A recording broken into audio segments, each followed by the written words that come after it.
All right, y'all, let's talk about it. Let's talk about it. Told you I was going to jump back up on here, talk some sports. You know, we got the March Madness around the corner today. You know, it takes me usually a few seconds to get involved. We're in the Sweet 16. I'm live.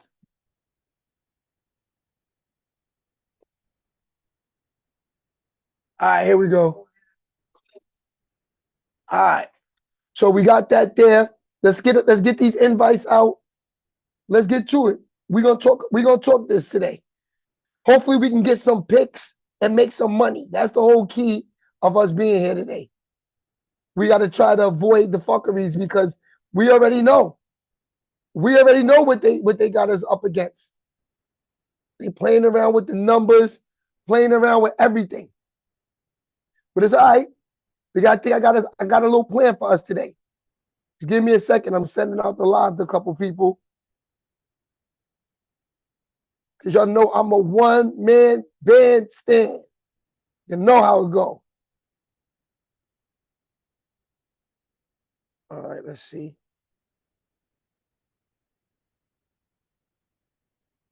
Well,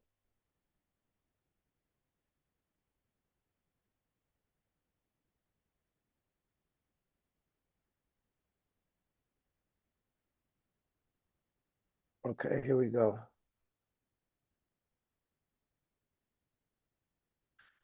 All right, we getting there. We getting there. I got some stuff for y'all today. We're gonna talk about this. Sorry, y'all. It always takes me a minute to get going because I gotta send out the live. Because when I use this Zoom app, it prevents people from coming in. Why? I don't know. That's just how it is.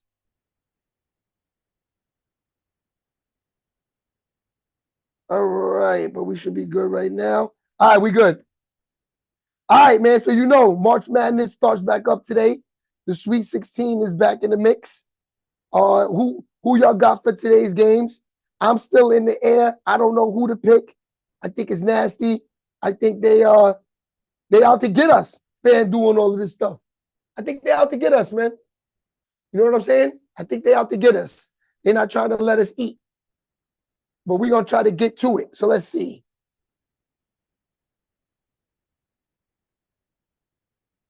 Let's see what today's games is out there.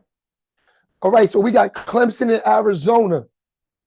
That's gonna be a tough game to pick from. But hold on, let me see. Get us.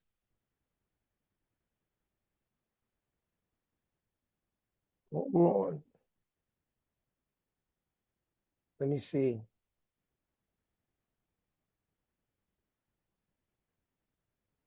All right. All right, let's see what the people got to say out there. Let's see what the people got to say out there. All right, let's get to it.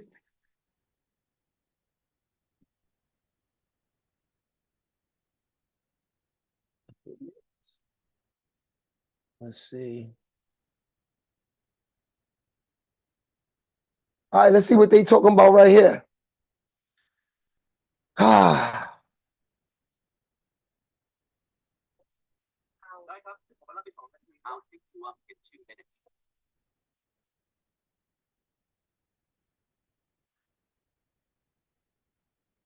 Shout out to everybody in the building too. Let's see what they talking about right here. All of that, but numbers. In this video, I'll give you full explanation why the 2024 NCAA tournament has been so weird. Stick around to the end, you guys are going to love this one. This is just the 5th time since 1979 that every number 1 and number 2 seed has made the Sweet 16. 1989, 1995, 2009, 2019, and 2024. Unfortunately, this is very hard for some March Madness fans to take. That's a fact. We were spoiled last year in 2023, and I'll give you guys a quick refresher of what went down. Last year's Final Four was unlike any other. A bracket-busting combination with no team seeded better than number 4 for the first time since the bracket expanded in 1979. After the first weekend, The same exact point where we are now. 2 number 1 seeds went down. Kansas lost to Arkansas in the round of 32. And of course, we can't forget about number 1 seeded Purdue getting stunned by a 16-seeded FDU team that didn't even win their conference tournament, possibly the greatest upset of all time. The next 2 1 seeds, Houston and Alabama, went down just a few days later in the Sweet 16. And we saw an Elite Eight with 0 1 seeds. The Final Four consisted of 2 mid-major teams, a 9-seeded FAU that came out of nowhere and hadn't made the tournament since 2002, and San Diego State, a 5 seed out of the Mountain West. To finish it off, we had another 5 seed, Miami, and then also a 4-seeded UConn that had a legendary run, destroying every team that they faced, killing the Cinderellas, and winning their 3rd national title. Is out of here. So maybe, just maybe, we were set up to fail in 2024 because so many of us fans had our hopes so high after the pandemonium that ensued in 2023. Even the March Madness social media team had to make posts about it. I'll throw them up on screen. Now let's get this straight. There's nothing wrong with chalk. Cinderella stories are awesome, but seeing the highest level teams with elite NBA talent on the floor is fun as well. We're set up to see some thrilling matchups in the next few weeks. But why has everything seemed to come down to chalk so far? The first reason is because there's a large skill gap between the elite teams and the rest of the field this year. It's highlighted with Houston and UConn being seen as so far ahead of the pack all year long, and the efficiency numbers totally back this up. The next reason cannot be measured. It's subjective, but I'm sure a lot of people would agree. Let me know in the comments. After top teams like 2-seeded Arizona lost to number 15-seeded Princeton in 2023, and of course the Purdue loss that I already mentioned, teams and coaches are on high alert this year, especially. It's gonna get crazy tonight. Also, the teams that did lose are out for revenge, as we've seen before. Remember when number 1 overall seed Virginia lost in the first round against UMBC in 2018? Facts. The first time that ever happened? Well, guess what they did in the following season? Yep, you guessed it. They won the national title. For teams like Arizona and Purdue in 2024, we could be possibly seeing the Virginia effect. That's a fact. 32 game between Purdue and Utah State last weekend. The Boilermakers won by a 39-point margin. I like them. The largest margin of victory in the round of 32 since 1999. Is this hurting the tournament like some people are saying? Absolutely not.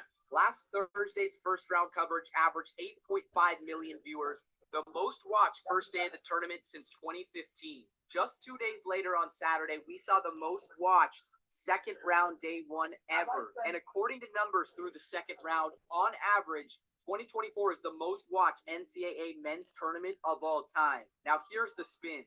For all of you people that love upsets and underdogs, there's still a chance. First, NC State is an amazing story. The only double-digit seed left still in won 5 straight games in the ACC tourney to even get a spot in the Big Dance. Then they went on to beat a 6-seeded Texas Tech team and number 4 seed Oakland. At some points in the regular season, they looked dead in the water, and now they have a chance to do the impossible. They play number 2 Marquette this weekend, and if they win, they'll play in the regional final against either Houston or Duke. The next fun team we have to root for is number 6-seeded Clemson, who beat number 11-seeded New Mexico in the round of 64, which felt like an upset because everyone was picking UNM. I am serious. New Mexico was favored by 2 points in the game. It was the most popular 11-6 upset, and many people had the low bar. Clemson rode with that underdog mentality into the next game, where they defeated Baylor 72-64 to advance to their second Sweet 16 since 1997. They played the Arizona Wildcats in their next game, and if they move on,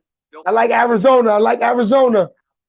Clemson has never reached the Final Four, and there's also 3 other teams still in the field who haven't either. Number 2-seeded Tennessee, number 3-seeded Creighton, and number 4-seeded Alabama. There's also teams who have made the Final Four, but have never achieved the coveted trophy, such as Gonzaga, Houston, Illinois, Iowa State, Purdue, and San Diego State. UConn got a good shot too. Final Four as a double-digit Cinderella, or any of the teams I just listed don't make history for their schools, and UConn ends up dominating for a second straight year, you can count on one thing. Saturday Shenanigans will be there to make a video about it. Thank you guys so much for reaching the end of the video. Go leave in the comments how you feel about 2024 March Madness. How's your bracket doing? All right, so like I was saying, man, it's going to be getting nasty tonight. If you ask me, I would say run with Arizona, UConn, North Carolina, Alabama. That's a tough one. I ain't gonna lie. North Carolina seems like they're hungry, but Alabama team is kind of stacked. I'm not gonna hold you. But I would take North Carolina just because they're the favorite. And I like Illinois tonight. I like Illinois tonight, man. Illinois is looking like they ready. Illinois got a nice guard. Me and my man in a moment talk about them all the time. There's a guard on, I'm not sure what his name is, but he's on Illinois. He's got a big left-handed 6'6" point guard. He could be a game changer. I ain't gonna hold you. He could be MVP of the tournament if he keep going the way he's been going. That's a fact. Yeah. So I think those are the 4 picks for tonight. You know what I mean? I think those are the 4 picks. I mean, we could sit here for hours and debate on it, but you know, we don't know. I keep telling y'all it's all fake, all bullshit that's going on with these refs, with the game. There's too much money involved right now. It's a lot of money involved. So it's hard to say who's really, really, really, really gonna win. You know what I'm saying? That's a fact. All right, y'all, I'm up off this, man.